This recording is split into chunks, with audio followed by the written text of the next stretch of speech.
nomor satu adalah bayar utang dan bunganya. Karena jumlah segitu itu hampir sepertiga dari anggaran. Rakyat itu bukan susah, bukan hanya karena COVID. Bukan karena hanya nggak ada kerjaan, nggak ada uang. Karena uang yang beredar disedot sama negara. BUMN semua juga kacau. Maling di BUMN ini kadang-kadang lebih dahsyat. Ya kan? Jadi kasih sama swasta supaya ngurusin 40%, 60% jadi milik negara. Itu tambahan pendapatan akan dahsyat. Nah, pemerintah hari ini nggak bakal mau lakukan itu karena dia boneka dari cukong-cukong. Itu aja.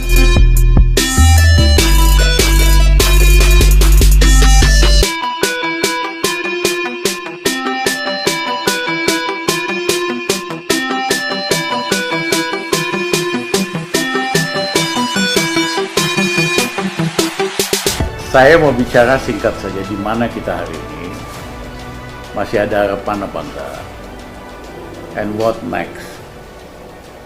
Hari ini ada dua masalah besar. Satu memang ekonomi. Sebelum pandemi, ekonomi kita sudah melambat. Dengan pandemi, makin melambat lagi. Dan kelihatannya pandemi ini belum akan selesai sampai 6 bulan, 9 bulan yang akan datang. Walaupun jenis COVID-nya makin lama makin melemah. Orang kena versi baru, tapi tingkat mortality-nya, kematiannya makin lama makin rendah. Yang kedua, masalah utang memang makin lama makin besar. Untuk bayar pokoknya saja tahun lalu itu 400 triliun. Untuk bayar bunganya saja 370 triliun. Total tahun lalu itu 770 triliun. Untuk bayar bunga 370 triliun, pemerintah harus ngutang lagi. Jadi bukan gali lubang, tutup lubang, tapi gali lubang, tutup jurang. Ya. Prioritas anggaran kita nomor satu adalah bayar utang dan bunganya. Karena jumlah segitu itu hampir sepertiga dari anggaran. Untuk pendidikan hanya 20%. Untuk gaji pegawai negeri, ABRI, sipil, pensiunan, paling hanya 15%. Ya, jadi prioritas utama anggaran kita selama ini adalah bayar hutang sebetulnya. Tapi pemerintah canggih. Dia selalu mengatakan utang kita kecil kok. Karena dia dengan sengaja menggunakan indikator utang dibagi GDP. Nah, kelihatan kecil, ya kan, 30-an sekian persen. Dibandingin sama Jepang dengan Amerika. Tapi mereka lupa Jepang itu investasi di luar negerinya besar sekali, 32 triliun US dollar. Dari investasi di luar negeri itu mereka dapat income dalam US dollar. Jadi utangnya sebetulnya, kalau kita ngomong utang kan yang paling penting kemampuan bayar. Nah, untuk negara namanya kemampuan bayar itu adalah debt service ratio. Berapa cicilan pokok sama bunga dibagikan sama ekspor. Kalau di bawah 20% itu aman. Indonesia udah nyaris 40%. Udah bahaya. Nah, yang kedua, ya, untuk bayar bunganya baru aman kalau untuk bayar bunganya itu nggak minjem. Ya kayak rumah tangga lah, kalau buat bayar bunganya aja minjem, ya itu makin lama makin kelelep istilahnya gitu. Ya, jadi sebetulnya kondisinya sudah sangat berbahaya. Nah, dampaknya sama rakyat apa? Dampaknya sama rakyat, satu, untuk supaya bisa bayar itu, pemerintah mesti nerbitin surat utang terus. Di luar sama di dalam negeri. Nah, supaya yang punya uang, bank sama lembaga keuangan mau beli surat utang pemerintah, satu, dijamin 100%, berapa puluh triliun pun. Kalau bapak, ibu punya uang yang dijamin di bank hanya 2 miliar, lebih dari itu banknya bangkrut, ya risiko bapak gitu. Tapi kalau bapak beli surat utang, berapa triliun pun dijamin sama negara 100%. Nah, yang kedua diberikan yield atau bunga 6,5%, 2 kali lebih dari bunga deposito. Jadi yang punya uang, kalau dia taruh di deposito dapat paling 2%, 3%, tapi dia beli sun dia dapat 6,5%. Itulah yang menjelaskan kenapa lembaga pensiunan, bank, kalau ada uang dia rame-rame beli sun, surat utang. Karena dijamin aman, dan yang kedua yieldnya lebih tinggi. Tapi akibatnya likuiditas di masyarakat disedot. Itu yang menjelaskan tahun lalu tingkat peningkatan kredit itu minus 3%. Artinya uang yang beredar itu disedot minus 3%. Berapa bulan terakhir sih memang naik 2-3%. Tapi itu menunjukkan rakyat itu bukan susah, bukan hanya karena COVID, bukan karena hanya nggak ada kerjaan, nggak ada uang.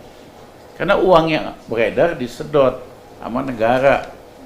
Harusnya dalam kondisi normal, pertambahan kredit setiap tahun itu 15%.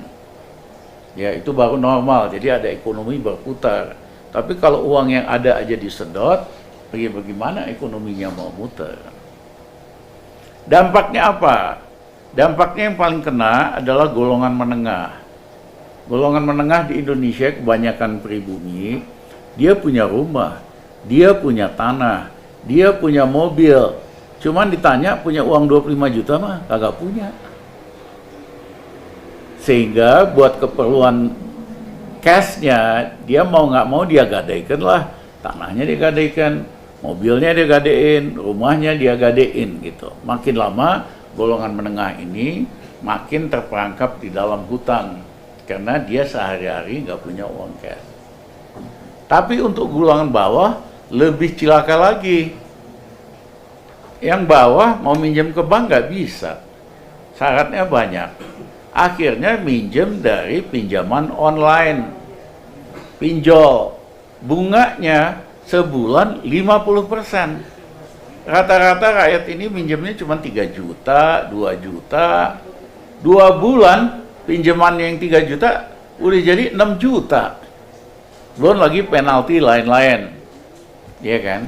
Itulah yang mengakibatkan yang bawah ini benar-benar semakin miskin. Terjadi proses pemiskinan struktural. Mereka makin cepat miskinnya. Menengah itu tadi, mereka makin tergantung sama kredit. Nah, tetapi dalam beberapa bulan yang terakhir, beberapa sektor dalam ekonomi Indonesia mulai naik bangkit dengan cepat. Apa itu? Sektor batu bara. Harga batu bara tadinya 1 ton hanya $60, hari ini lebih dari $200, lebih dari 3 kalinya. Jadi siapa yang main di batu bara akan kaya dadakan. Nah, Jokowi ini salah satu pendukung utamanya taipan-taipan batu bara. Ya kan? Mereka ini lobby sama Jokowi dan dilaksanakan oleh Jokowi supaya royalti ekspor batu bara dinolin. Dulu kalau orang ekspor batu bara dia mesti bayar royalti. Dulu pemerintah negara dapat sekitar 20 triliun pada harganya $60. Kalau hari ini harga batu bara naik ke $200, harusnya pemerintah bisa terima setiap tahun 80 sampai 100 triliun. Tapi dihapusin sama Sri Mulyani 6 bulan yang lalu atas lobi raja-raja batu bara ini. Nah, seandainya itu tidak dihapuskan, negara punya tambahan 100 triliun, dia bisa mensubsidi agar tarif listrik rakyat kagak naik. Ya, ini Udah rakyat susah, nggak ada kerjaan, likuiditas disedot, malah listrik dinaikin, gas dinaikin, BPJS dinaikin. Sadis nih. Inilah harganya kalau milih pemimpin modalnya cuma pencitraan. Karena pemimpin pencitraan itu perlu biaya yang mahal untuk membeli partai, untuk membiayai biaya pencitraan, ya kan? Nah begitu kuasa, dia tunduk kepada bandarnya, dia kan cuma boneka doang. Bandarnya bilang hapuskan pajak ekspor, dia hapusin. Nah, buat nutupinnya dinaikinlah harga-harga ini. Nah, cara mereka naikin harga juga udah kayak copet. Zaman Pak Harto, zaman saya, kalau kita mau naikin harga BBM, gas, listrik, 3 bulan sebelumnya kita udah umumin. Supaya rakyat siap-siap. Oh, tarif listrik mau naik, jadi saya mesti hemat apa, saya mesti kurangin apa. Tapi hari ini mereka lakukan, Bapak Ibu tiba-tiba uangnya di kantong berkurang pelan-pelan. Karena nggak ketahuan, tiba-tiba tarif listrik udah naik aja. Ya kan biasa bayar pulsa 200.000 bisa 4 hari, ya sekarang mungkin cuma berapa hari gitu. Jadi dicolongnya pelan-pelan, dicopet pelan-pelan. Ini pemerintahan, ya mental copet ini. Ya kan? Dah, dia naikkan gas juga nggak kira-kira dan sebagainya. Kok tega-teganya dalam kondisi kayak gini malah mau naikin harga-harga dan sebagainya. Nah, kelompok yang tadi udah bangkit karena harga internasionalnya naik, misalnya harga sawit naik 100% di luar negeri. Ya, harga batu bara naik 3 kali, harga mineral naik juga di atas 100%. Menjadi sangat-sangat kaya raya. Di luar yang korupsi nih birokrat. Ya, pengusaha yang dimasuk bidang. Nah, apa bedanya dengan zaman Pak Harto dan Orba? Di zaman Pak Harto, Orba, waktu itu yang lagi booming adalah industri minyak bumi dan gas. Tapi karena kontraktor asingnya maupun swastanya hanya jadi kontraktor, pemiliknya tetap negara, maka 85% dari keuntungan bersih masuk negara, kontraktornya hanya dapat 15%. Itulah pernah tahun 70-an akhir, 80-an, 85% dari penerimaan APBN dari oil and gas. Artinya oil and gas naik, pendapatan negara naik, itulah kenapa Pak Harto punya uang buat bikin SD Impres, buat pembangunan ini, buat puskesmas, dan lain-lain. Tapi hari-hari ini, Undang-Undang Dasar dengan sengaja dibelokkan sehingga kepemilikan di bidang batu bara, di bidang mineral macam-macam itu semua milik swasta. Itu bedanya. Jadi kalau hari ini batu bara naik 3 kali apa semacam, yang masuk ke negara malah kecil sekali. Itulah kenapa kita perlu kembali ke Undang-Undang Dasar 45 dalam kemerdekaan, bahwa semua kekayaan alam itu miliknya rakyat Indonesia, dikelola oleh negara, kontraktornya bisa swasta dengan cara bagi hasil seperti oil and gas. Kamu dapat 15%, ya kan? Tapi kamu nggak berhak menggadaikan, ini asetnya negara. 85% hasilnya masuk negara. Kalau kita lakukan itu, barang ini udah kagak jadi lagi, ya, kita yang ambil alih, maka kita akan kembalikan ke Undang-Undang Dasar 45, sehingga semua sumber daya alam macam-macam dimiliki oleh rakyat, dikelola oleh negara, swasta hanya kontraktornya. Kalau itu yang terjadi, banyak masalah keuangan kita selesai.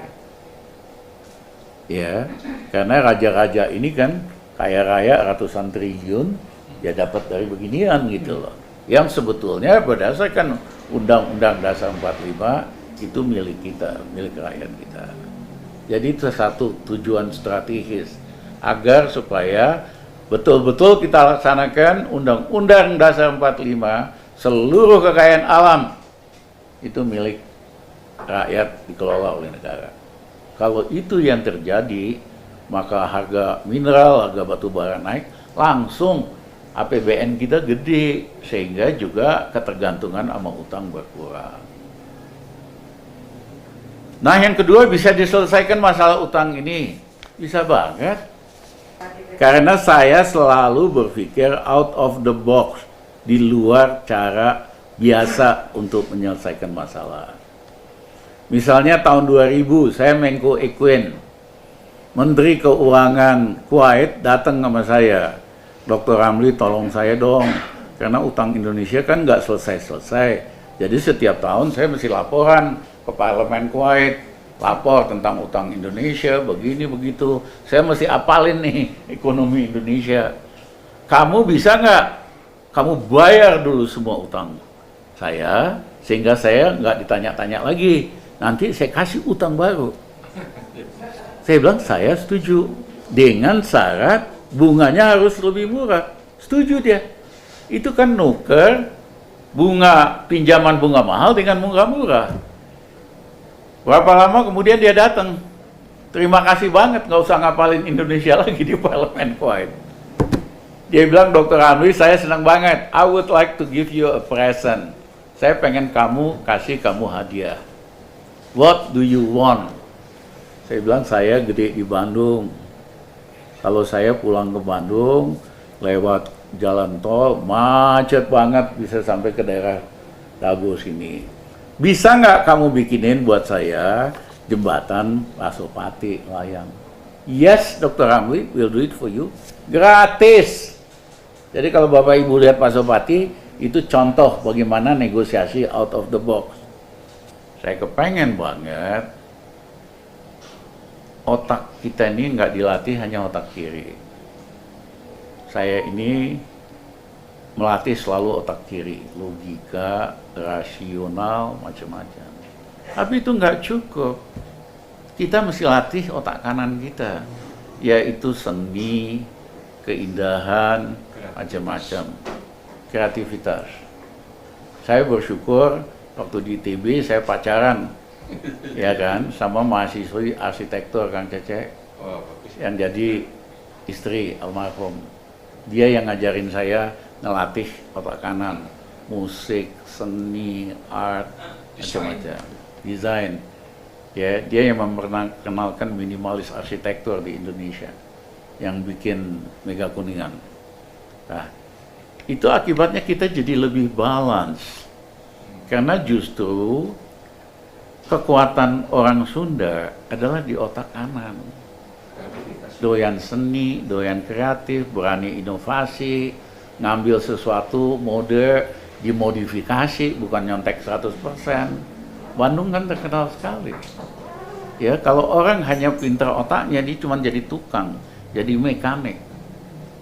Nah, saya kepengen, ya kan, nanti kita wajibkan sampai SMA bahasa daerah. Hari ini kan udah nggak ada wajib lagi, Pak. Pada bahasa daerah kita kaya banget. Bahasa Sunda tuh harusnya wajib sampai SMA. Ya kan? Yang kedua adalah kesenian, seni musik, seni lukis, ya kan? Agar anak-anak kita. Nah, kebanyakan kita nggak ngargain ini. Tadi guru-guru cerita sama saya, Pak, kita jadi guru honorer di dalam bidang musik, kesenian. 20 tahun honorer, Pak. Kejam banget, sadis banget. 20 tahun honorer. Padahal nggak ada artinya uangnya. Segitu. Ya. Kenapa? 300.000. Nah, iya kan? Jadi kita benahinlah hal-hal begini. Nah, yang ketiga, waktu saya jadi Menko tahun 2000, Jerman itu kerjanya ngeritik Indonesia mulu. Dia bilang Indonesia pembakar hutan, rusak paru-paru dunia, menghancurkan lingkungan hidup. Akhirnya saya ajak makan siang Menteri Keuangan Jerman. Jangan gitulah. Kenapa kita nggak win-win?